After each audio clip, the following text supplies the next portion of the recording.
No, on our side, I would not say that we saw a high difference.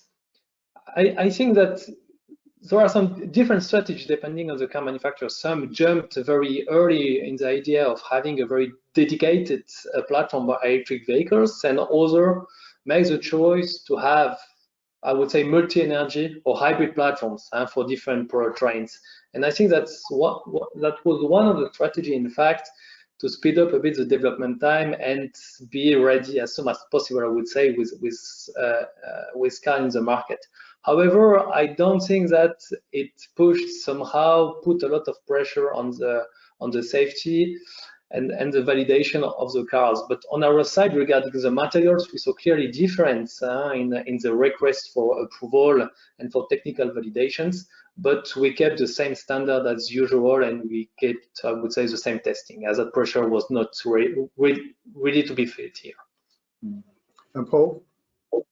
Yeah, maybe I'll add just one little tidbit. One of the things that we're seeing with the newer EV OEMs, they're really disruptors. And one of the ways that they're disrupting is their speed to market, much faster than let's say, the traditional OEMs.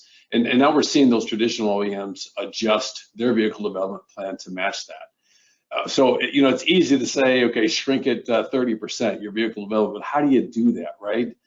And I think you kind of hit on this, the validation, and it's really the virtual validation that's really coming into play. Now, again, virtual validation has been around for a long time. Now you're just relying on it more and more to help develop that speed that, these OEMs are following. So, making sure that we really characterize the materials, characterize the assemblies, and even characterize the production process, right, in a virtual setting before you start building tools is really key right now to trying to get that speed to market down to where they're trying to achieve.